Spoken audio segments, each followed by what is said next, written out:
Here are some helpful tips to encourage you to keep track of your work in Google Classroom. This year is very unique. You're in the situation where most of your work is going to be completed using Google Classroom.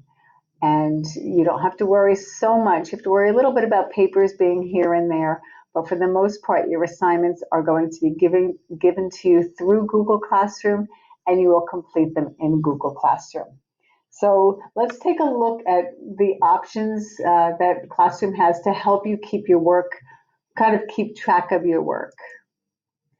If you look at your dashboard, you'll see all of the classes that you have this year that you've joined. So here I have Transitions World Language, my 3 classes, and I have something called Practice Class, which is a student account that I made so I could see what Google Classroom looks like for you. So if you look over to the right at Practice Class, I made some fake assignments. These are not real, so you don't have to worry about doing them, but I just wanted to show you what it would look like. So here, right on that class, it has things that I have pretended to assign. A math essential skills practice, a social studies assignment, and then a language arts quiz on September 16th. So normally, if you had a math class, a social studies class, an LA class, you would see those different assignments in those classrooms. But I just made one. That's why all those assignments are in the one class. So if we're in the classroom, okay, now we're on the stream, and here's a message. This Google Classroom will only be used for announcements and reminders. And homework might be assigned here if we happen to have homework. But what I want you to look at is over on the left where it says upcoming. So this is yet another place for you to look at your assignments at a glance and just see what you have going on. And if you continue to look at those and then obviously do the assignments, it's one way of just looking in one place to see what you have to work on. This view here, I clicked on classwork. So if you look up on top, you can see the word classwork underlined in blue. And you know that most of your assignments are put in the classwork section. So again, I pretended this was all one class, and you can see I have an art assignment, a language arts assignment, 2 language arts assignments actually, math assignment, and a social studies assignment. If you look over to the left, you can see something, all topics. So if I were to click on those, I would see the work. Since my topics are assigned, really are names of the different weeks. If you click on those individually, you'll see the assignments that you have, and you'll also see past assignments. If you look over here, you'll see Meet, Google Calendar, and Class Drive folder. Those are all things that are important and you can access right from this classwork page. Today we are going to focus on the Google Calendar portion of it, but just know you can get to your Drive folder and you can also get to your Google Meet from the classwork view. So here, what I did was I showed you what you would see if you clicked on those topics on the left. So week of 9/8 through 9/11, you can see some of the work that was posted. Over here on the right, those are the current things, the week of 9/14 through 9/18. So if you ever need to go back and look for something, you can look there, and it makes it a little bit more organized and easy. The calendar view, I think, is really kind of a great tool. If you were on that classwork page and you clicked on calendar, you would come to the school Google Calendar, and you'll see that the assignments are listed here on the 15th, 16th, and 17th of the week. So you see there's 2 things on the 15th, 1 on the 16th, and 1 on the 17th. And that gives a really good visual of, oh, now I have 3 things or 4 things on those 3 days. And you should start thinking, well, let's see, how am I going to use my time to get those things accomplished? And the calendar can help you really just keep track of it.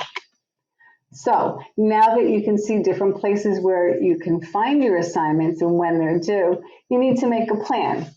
So there's a few different ways you can plan to get your work done. Some things obviously you're doing in class time, but then there's going to be assignments that you have to work on, quote unquote, after school. And this year it's a little blurry because sometimes people are home all day and it's just a little different, but you have that afternoon time to get some work done. So you can actually schedule time using Google Calendar. You can make a list of all of your assignments on paper. Some people like to work on paper. And you can also use something called Google Keep. You do not have to use all three of these. As a matter of fact, it's better if you just find one thing that works for you and use it. But you might want to try out some different options before you make a decision. And these are all relative, actually quite easy to use. So let's take a little further look. So what I did here, this is a picture of Google Calendar again. And what I did was I clicked on the date, and I think it's Tuesday, September 15th. When you click on the date, you'll get an option and it will say new, like you can create something. Obviously the assignment is there, but maybe you need to schedule when you're going to actually do the assignment. So here, Tuesday, September 15th, I put in 3:45 to 4:05. I could work on my math assignment. You would fill all of that in. Okay, you just click it, kind of prompts you for the time. The event would be the title of the assignment and the amount of time you want to put into your schedule. You can just put right there where it says Tuesday, September 15th. Obviously, you probably don't need to add video conferencing or anything else. And then you're going to press save. This is one instance where you do have to press save. This is the old school way, making a list. And I actually happen to like writing things down. I find it very helpful, but a lot of people like to use the digital or virtual versions. So this basically is a to-do list that you would write down what you need to do. So I just made one up. I need to study for my language arts quiz. I think I'll do it for about 20 minutes today. I know I have a few days left before the quiz, so I'm going to do 20 minutes a day until the quiz is completed. And math, I'm going to work on not every single bit right now. I'm going to work on the first 10 problems, and I'm going to do that when I'm done with the LA quiz. So you can kind of organize what you're going to do. If you have a lot of work, it's a good way to not miss anything. And as you start to become more responsible and accountable for your work, it's very helpful to have a way to manage it. This is something called Google Keep. You might have seen it before. You might have even used it before. Very often, there's two ways you can find Google Keep. If you're in a document or you're in something, you'll see the little light bulb. Usually it's on the right. And you can click on it and make yourself a note or a list.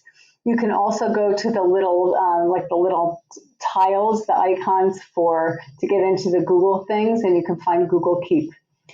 So what I did was make a list, and what I really like about this is I have the assignment, my pretend assignment, finish social studies math activity. I'm going to start it at 4 o'clock, and then I have room to get specific about what I am planning to do. I'm going to identify the 50 states. I'm going to color each one a different color. I'm going to write the capitals. So you can make a little bullet list right underneath the activity. And then I added another Thursday, finish my personal narrative and turn it in. So it allows you to be specific about what you want to do, and it gives you reminders as well. And I think it comes in very handy. So those are some basics. I know it's a lot to get used to, and elementary school is a little bit different than middle school. But now's the time where you can really start to develop some good habits, being responsible for your work, finding a way to make sure that you get it done and turned in is really, really important. So it's something that we'll practice throughout the year.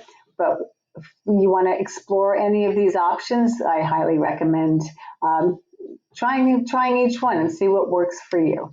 The important thing is to find something and do it, and then you get your assignments done and turn them in. Alrighty, good luck, guys.